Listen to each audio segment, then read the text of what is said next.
start with going over the answers to the rate unit questions.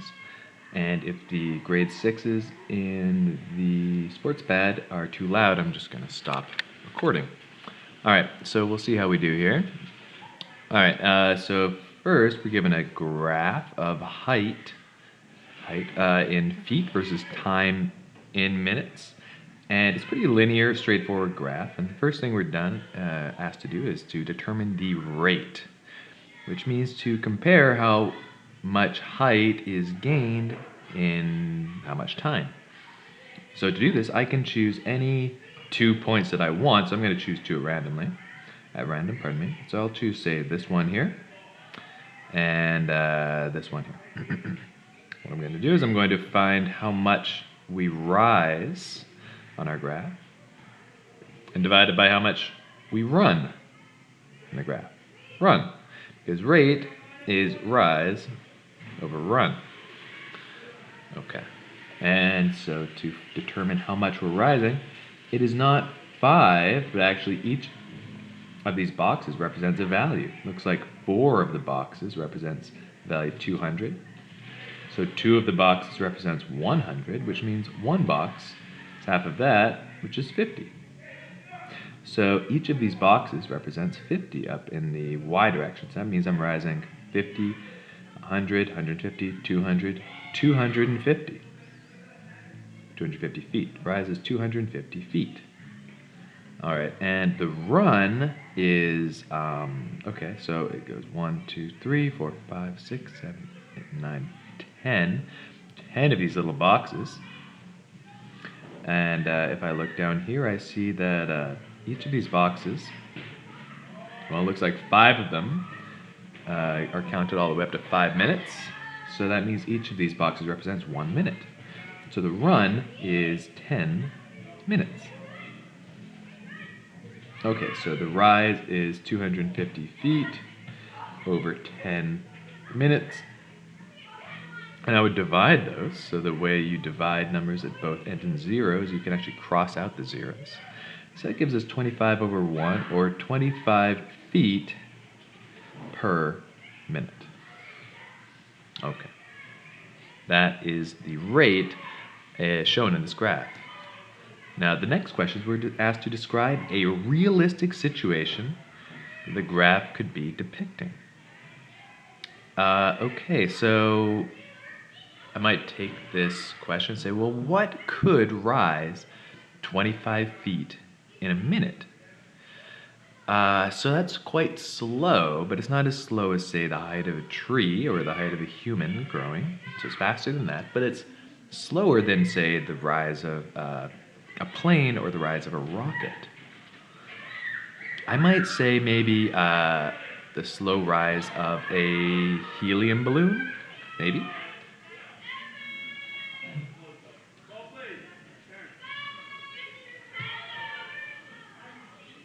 I could imagine that rising maybe 25 feet in a minute. Maybe that's even slow for a helium balloon. I wonder if I could think of a better example. 25 feet in a minute. Okay. Well, maybe you can think of an even better example. That's the best one I've got. All right. So the next question is, at what time will the height reach 825 feet? So we can use a rate, and we can compare it to some other values in setting up a proportion or a equivalent ratio. So I can say, so I know that 25 feet are equal to 1 minute, and that is going to be equal to 825 feet over X minutes. All right. Now, of course, in general, I want my variable to be on the top of the fraction. So, well, what I can do here is I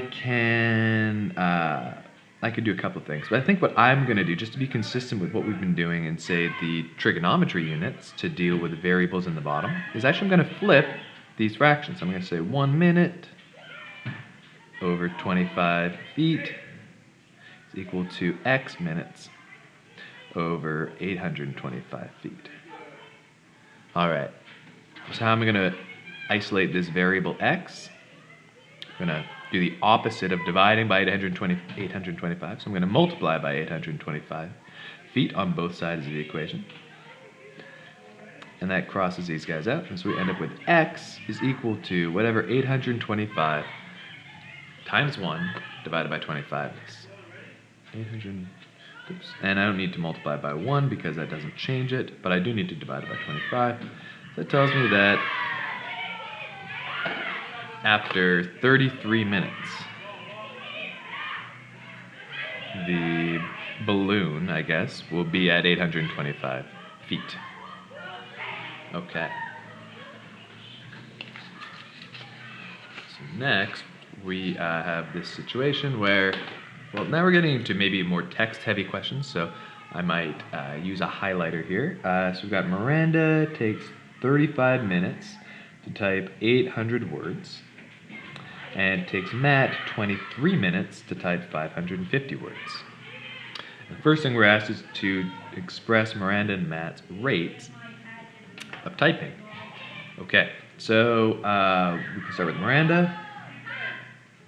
Now, we could actually make a rate of how many minutes it takes per word, or how many words Miranda can type per minute. Either of these would allow us to compare Matt and Miranda's rates, but because typing, we're pretty used to this idea of describing words per minute as a rate, I think I'm going to put words on top, 800 words over 35 minutes. Now, again, if you did this the other way around, you figure out how many minutes it takes to type one word, that would be fine too. You would just compare those values slightly differently. What's important is how can you compare those values. It looks like Miranda's rate is 22.9 words per minute. Words per minute. Okay. And for Matt, well, Matt can type 550 words in 23 minutes. So that gives us a ratio of 550 divided by 23, 23.9 words per minute. All right. So the next question asks, who's a faster typist? So if Miranda types 22.9 words every minute, and Matt types 23.9 words every minute, Matt types, looks like on average, 1 extra word every minute. So Matt is a faster typist. Okay, lastly, we're asked if both of them have to transcribe James Joyce's Ulysses. How long would it take them using these rates? Okay, so I'm asked, so maybe I'll let X represent time.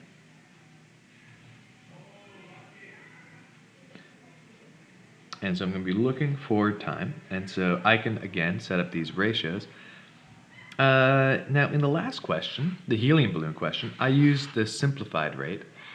Now, just to demonstrate that we could really do this with our original rate if we wanted to, not one that has been simplified, I'm going to use Miranda's original rate here. So I know that Miranda types 800 words in 35 minutes. And I want to know, okay, she's typing 265,000 words. How many minutes will it take her? All right. Now, we solved this sort of question in one way, in question 7C. I'm going to show you a different way to do it, which is to do what we call cross-multiply. So we're going to multiply the x by this fellow here, and the 35 by 265,000 words, and we're going to get a new equation out of that. We're going to get 800x is equal to 5,000 is when I multiply by 35. 265,000 times 35. 9,275,000.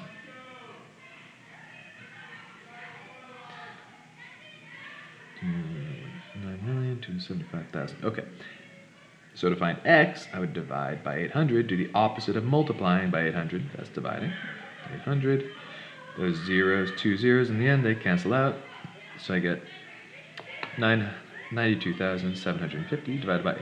92,750 divided by 8. And it would take Miranda 11,590, I'll round that to 4 minutes. Now, that's not kind of a cumbersome number of minutes. I don't have a really good idea about how long that is. Is that a long time? Is that longer than a day? Is it longer than a month? Is it longer than a year?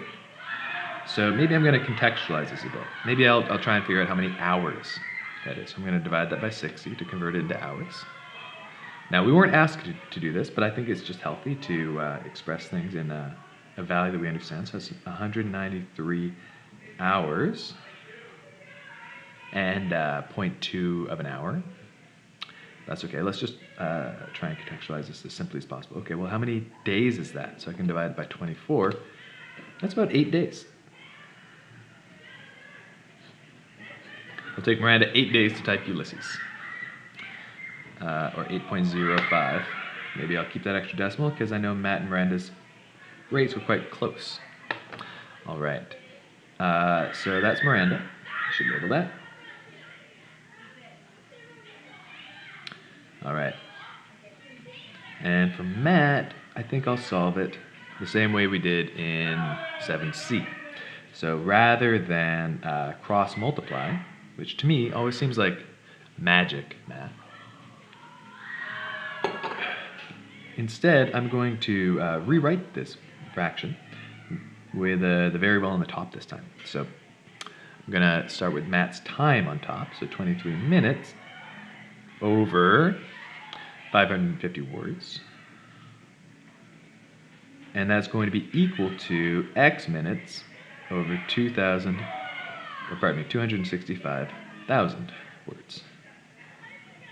Okay, to isolate x, I would just multiply by 265,000 words on both sides. 265,000.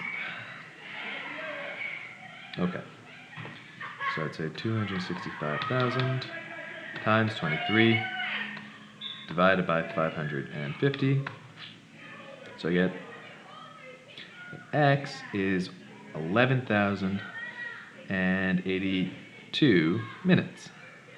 Again, I'm going to try and contextualize that, so it's going to divide by 60. That is 185 hours, or in days, it's about 7.7 days. Now I could actually find out what does it mean to be 0.7 of a day, how many hours is that, but I think this is a sufficient amount of contextualization of our values. Okay. So lastly, for our rates, our last rate question is we're looking at this situation where Tom is saving some money. We know that from week 0 to week 5, Tom has saved $400 every week. From week 5 to week 15, he saved $200 every week. From week 15 to 25, he spent $300 a week.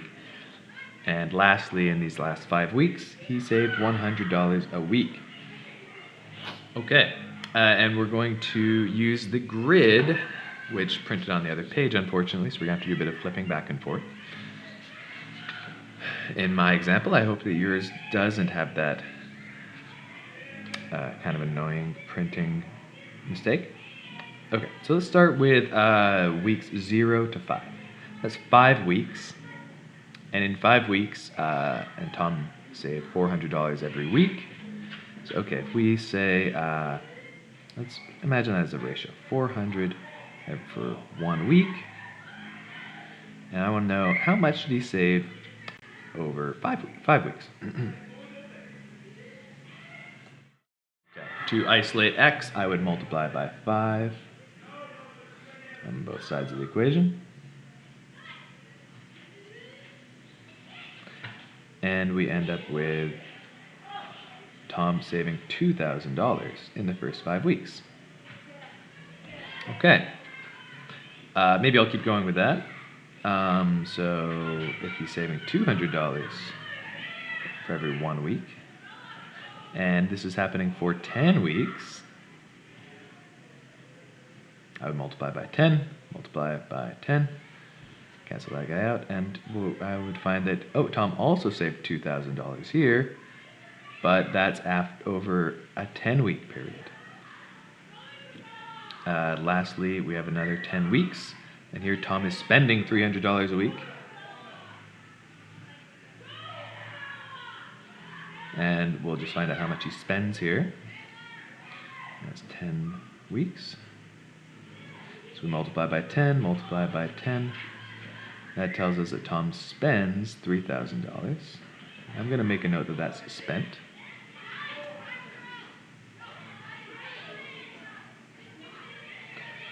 And lastly, these last 5 weeks, $100 a week. I think you can probably do that in your head. And that means he saves $500 in the last 5 weeks. Okay, so let's see if we can plot this now. Okay, let's start with from week 0 to week 5. He saves $400 every week, and at the end he should save $2,000. Okay, so Tom will start with $0, and we're going from week 0 to week 5. So either we can say, okay, well, what is this grid divided into? Looks like every 5 divisions will take us to 1,000. Another 5 will take us to 2,000. So that means each of those grid marks is divided by 5, represents 200. That means this is 200, that's 400, 600, and 800. Okay, so after the first 1 week, Tom saved $400. 2 weeks, $800, I guess, an extra 4. 3 weeks, he saved another $400, for another 400, and we end up at $2,000 saved after 5 weeks. $2,000 saved after 5 weeks. That's what we found Tom would have saved after the first 5 weeks after all. So we could have, if we wanted, just plotted this point and the initial point and connected a line between them. So there's 2 ways we could have gone about that. Okay. For the next one, Tom saves $200 a week, but over the course of the weeks from week 5 to week 15. So each of these divisions is 200, so in 1 week he would have saved 200, and then he'll save another 200, and he'll continue doing this for the course of 10 weeks. Alright, so it looks like overall Tom has saved $4,000 at this point, which is, again, what we found. He saved $2,000 in this week to add to the $2,000 saved from the last week.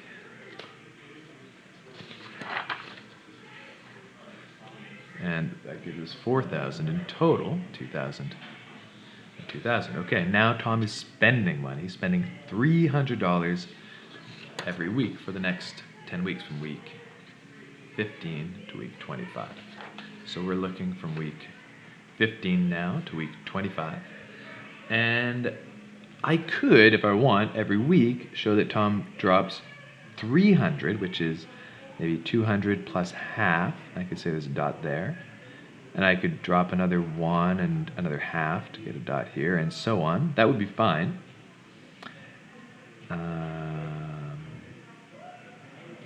However, I know he dropped $3,000 in total, so I know where he's going to end up. He's going to end up here after 10 weeks. And if I look, I see that those tend to line up quite nicely. So I could, again, use either method to determine the how to graph the slope representing Tom's rate of saving. And then for the last weeks, 25 to week 30, looks like he's only going to save $500, $100 a week. And $100 is half of a division. So after 1 week, he will have saved 100 more.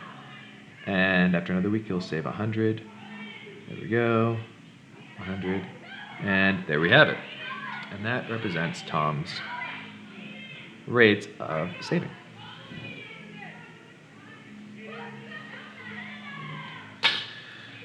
Okay. Given the time of day, I think I'll call it there, and we'll pick up on linear equalities and quadratics in the last video.